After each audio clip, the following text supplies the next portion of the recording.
ID7 – vienas iš laukiamiausių Volkswagen ID šeimos narių, galintis įveikti didžiausią nuvažiuojamą atstumą, greičiausiai įsikrauti bateriją bei turintis naujų technologinių sprendimų dar nematytų kitose Volkswagen.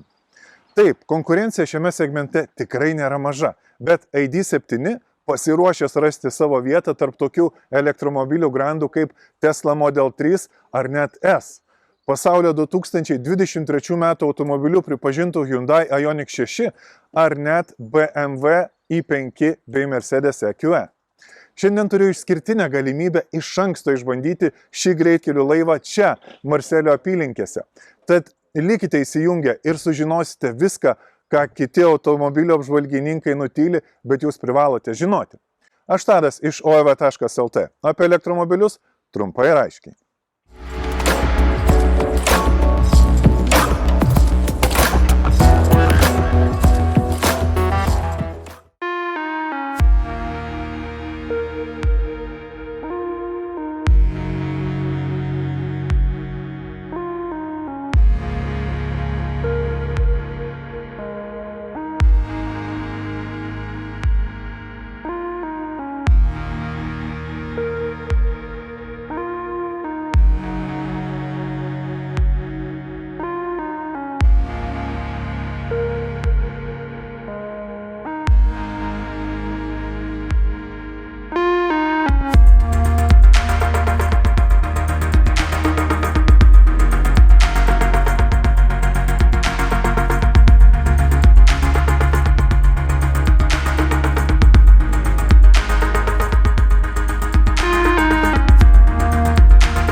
Šiuo metu Volkswagen siūlo dvi ID7 versijas. Su ligšiol talpiausia MEB platformos elektromobiliuose montuota 77 kWh bei naująja kituose modeliuose kol kas nesiūloma 86 kWh grynosios talpos baterija.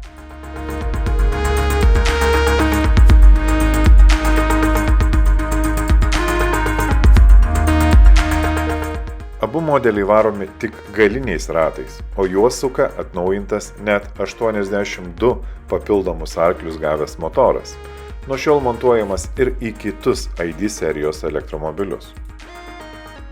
Dėl papildomos masės didesnėje bateriją turintis ID7 iki 100 km/h įsibėgės šiek tiek lėčiau, bet šio skirtumo nelabai pajusite. O jei 6,5 sekundės jums įspūdžio nedaro, palaukite sportiškesnės visais ratais varomos ID7 GTX, kurią Volkswagen žada pristatyti jau visai netrukus.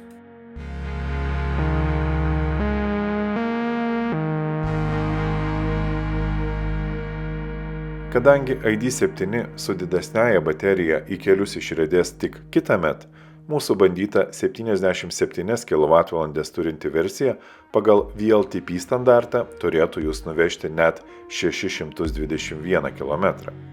Žinoma, realiomis sąlygomis šie skaičiai bus mažesni, bet lyginant su kitais ID giminaičiais, aptakės formas turintis septintukas jūs tikrai nugabens toliau.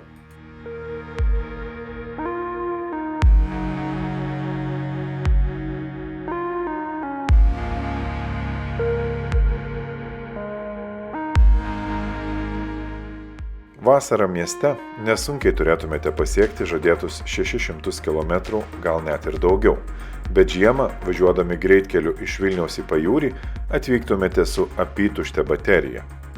Jei nenorite būti kamuojamas range anxiety, tai yra nuvažiuojamo atstumo baimės, rinkitės ID7 su didesniaja baterija ir papildomi kilometrai turėtų leisti nesustojus ir žiemą pasiekti bet kurį Lietuvos tašką.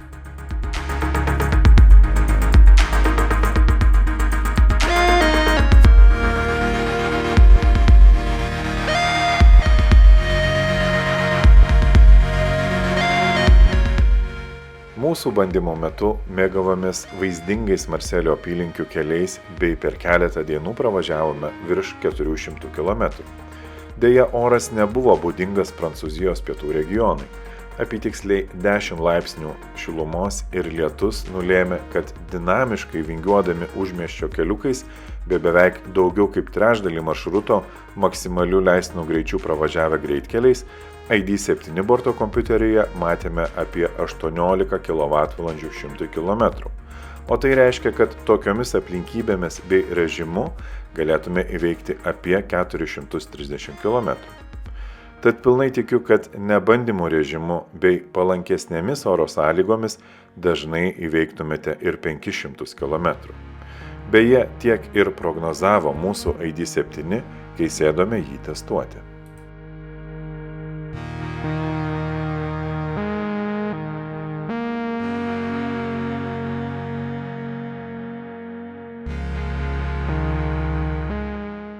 Kalbant apie baterijos įkrovimą, visų ID šeimos elektromobilių maksimali AC įkrovimo sparta siekia iki 11 kW, ID7 neišimtis. Tad pildydami bateriją tokia galia 100 km įkrausite per apytiksliai 2 valandas.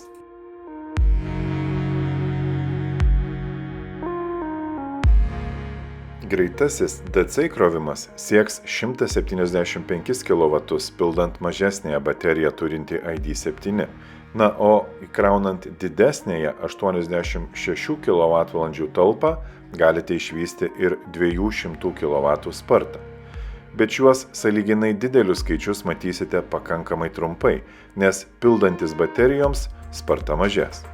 Tad žymiai svarbesnis parametras – vidutinė baterijos įkrovimo sparta. Ji siekia 120 arba 140 kW, priklausomai, kurią bateriją turės ID7.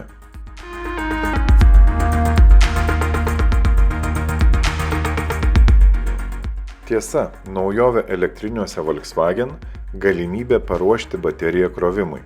Tai yra pakelti jos temperatūrą iki optimalios, geriausiam įkrovimo greičiui. Ta pasieksite nustatę įkrovimo stotelę kaip savo maršruto tikslą ID7 navigacijoje arba rankiniu būdu spustelėję mygtuką iki stotelės likus bent keliolikai minučių. Šios funkcijos dabar neturintys ID šaltuoju metų laiku kraunasi žymiai lėčiau, nei tai gali daryti vasarą. Deja.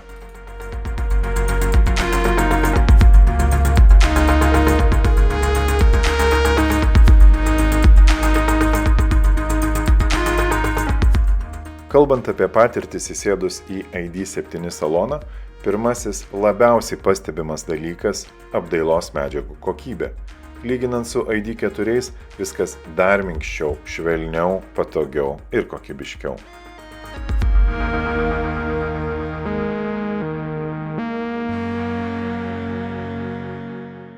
Pagrindinis automobilio valdymo ekranas atnaujintas ir yra didesnis nei kituose ID serijos elektromobiliuose. Viena naujovė labiausiai buvo pastebima įvažiavus į tunelį ar sutemus. Pagaliau apšviesti temperatūros bei garso reguliavimo valdikliai.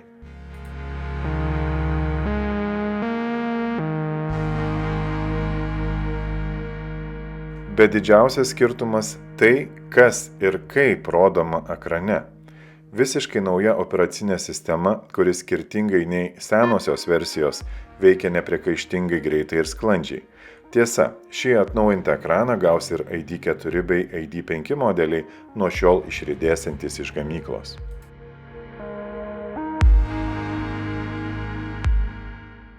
Dvigubi automobilio stiklai priekinėse bei galinėse durelėse užtikrina itin tylią ir komfortišką atmosferą ID7 salone. Tad galite mėgautis naujieną Volkswagen ID šeimos elektromobiliuose Harman Kardon garso sistema.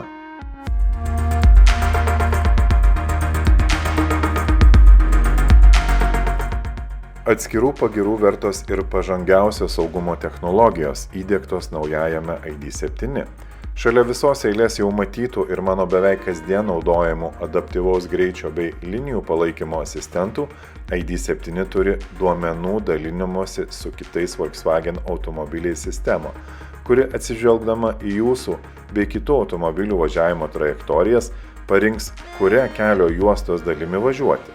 Pavyzdžiui, važiuojant magistraliniu keliu Vilnius-Kaunas, idant išvengtumėte duobėtų provėžų, važiuojant eismo juostos viduriu, sistema atsižvelgdama į dažniausius jūsų bei kitų vairuotojų važiuojančių toje kelio atkarpoje įpročius, parinks trajektoriją arčiau vidurio juostos, kur duobių mažiau. Bus labai įdomu tai išbandyti.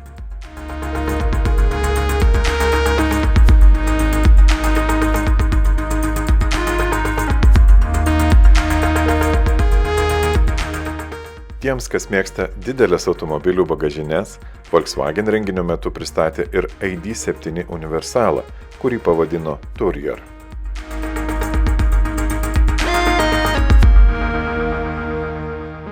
Beje, jei įdomu, kaip ID7 techniniai parametrai atrodo lyginant su Tesla, BMW, Mercedes-Benz ar Hyundai elektriniais sedanais, spustelėkite nuorodas video aprašyme arba aplankykite Best TV4Me platformą.